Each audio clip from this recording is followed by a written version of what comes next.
Talent ಐತಿ, ಆ talent ದೇವ್ರ ಯಾರಿಗೂ ಹಂಗ ಕೊಡಂಗಿಲ್ರಿ. ನನ್ನ ಕಡೆ ಟ್ಯಾಲೆಂಟ್ ಐತಿ. ಅದ ಆ 30 ಲಕ್ಷ ರೂಪಾಯಿ ಮೊದಲು ಸೋತು, ಅದು ಸೆಕೆಂಡ್ರಿ.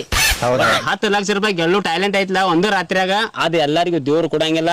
ಅದು ನನಗೆ ಒಬ್ಬಗ ದೇವ್ರು ಕೊಟ್ಟಾನ ಅಂತ ಅಂತದೊಂದು ಬುದ್ಧಿ ಅಂತ ಶಕ್ತಿ ದೇವ್ರು ನನಗೆ ಅಷ್ಟ ಕೊಟ್ಟಾನು.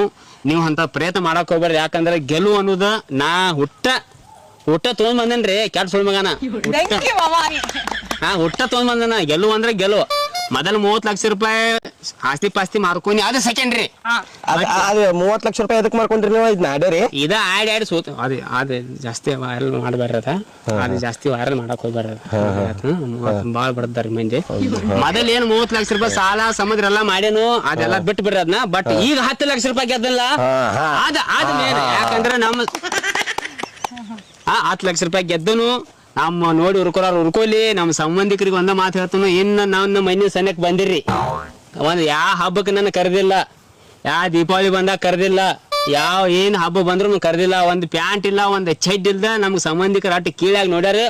ಇವತ್ತು 10 ಲಕ್ಷ ರೂಪಾಯಿ ಗೆದ್ದನು. ಇನ್ನು ಮುಂದೆ ಜಾಕಿ ಚಡ್ಡಿ ಬರ್ತಾವು, ಎಲ್ಲಾ ಬರ್ತಾವು, ಏನ್ ಬೇಕಾದಾಗ್ಲಿ ದುನಿಯಾ ಆಗ್ಲಿ. ಬಟ್ ನನ್ನ ತರ ಟ್ಯಾಲೆಂಟ ಯಾವನ್ ಕಡೆ ಇಲ್ಲ, ದೇವ್ರು ಯಾರಿಗೂ ಕೊಡಂಗಿಲ್ಲ. ನಾ ಹುಟ್ಟ ಗೆಲುವು ರಾಜ ಅಂದ್ರೆ ರಾಜ, ಹೆಸರ ರಾಜ, ಕೆಟ್ಟ ಸುಳ್ಮಗ ರಾಜ ಅಂತ ಹೇಳಕ್ ಇಷ್ಟಪಡ್ತೇನ್ರಿ.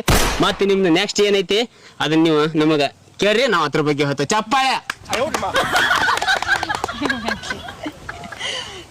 ರಾಜು ಅವ್ರ, ನಮ್ದು 2ನೇ ಪ್ರಶ್ನೆ ರೀ. 10 ಲಕ್ಷ ರೂಪಾಯಿ ಅಂಕೆ ನೀವು ಗೆದ್ದರಿ. ಅದರಿಂದ ನೀವು ಏನೇನ್ ತಗೊಳ್ಳಾಡೋದ್ರಿ ಒಂದ್ ಸ್ವಲ್ಪ ಹೇಳಿಬಿಟ್ರೆ ಚಲೋ ಆಕತ್ರಿ. ಏನೇನ್ ತಗೋಬೇಕು ನೋಡ್ರಿ. ಈಗ 10 ಲಕ್ಷ ರೂಪಾಯಿದಾಗ ನಾ ಇನ್ನೂ ಮಟ ಅವನ್ನ ತೆಗದಿಲ್ ರೊಕ್ಕ ಅಕೌಂಟ್ದಾಗ ಅದಾವ. ಈಗಾದ್ರೂ ನಾ ನನ್ನ ಸಂಬಂಧಿಕರಿಗೆ ಮೊದಲು ತೋರ್ಸ. ನಾನು ಯಾಕಪ್ಪ ಅಂದ್ರ ಅವ್ರಿಗೆ ಮೊದಲು ತೋರ್ಸ್ಬೇಕು. ನಾ ತೋರ್ಸ್ರಿ, ಅವ್ರಿಗೂ ಗೊತ್ತಾಗಲಿ. ನನ್ನ ಅಕೌಂಟ್ನ್ಯಾಗ ಈಗಾದ್ರೂ 10 ಲಕ್ಷ ರೂಪಾಯಿ ಹೆಂಗದಾವ್ ಹಂಗದಾವ್, ಬೇಕಾರ ನೋಡ್ಕೊಲಿ. ಯಾಕಂದ್ರೆ ನಾ ಸುಳ್ಳು ಹೇಳು ಮಗ ಅಲ್ಲ, ನಾ ಅಂತ ಚಪ್ರಿನೂ ಅಲ್ಲ. 10 ಲಕ್ಷ ರೂಪಾಯಿ ಅಕೌಂಟ್ನ್ಯಾಗ ಹೆಂಗದಾವ್ ಹಂಗದಾವು. ಬಟ್ ಇತರಾಗಿನೂ ನಾ ಬೆಳಿಗ್ಗೆ ಇವತ್ತು ಬೆಳಿಗ್ಗೆ ಚಡ್ಡಿ ಸಂಬಂಧ, ಜಾಕಿ ಚಡ್ಡಿ ತೂರು ಸಂಬಂಧ ಒಂದು 220 ರೂಪಾಯಿ ನಾ ತಕೊಂಡೇನಿ ATM-ಲೇ. 2 ಹೊಸ ಚಡ್ಡಿ ತೋನ್ಸಬೇಕ. ಇನ್ನು 10 ಲಕ್ಷ ರೂಪಾಯಿದಾಗ 220 ಆದ್ರ ಎಷ್ಟು ಉಳಿದು ನನಗೆ ಲೆಕ್ಕ ಬರ್ತದ? ಎಷ್ಟು ಉಳಿದು ಹೇಳಿ ನೀವು? 9,99,780 ರೂಪಾಯಿ ಉಳಿದು ನೋಡ್ರಿ. ಅಷ್ಟು ರೊಕ್ಕ ಈಗಾದ್ರೂ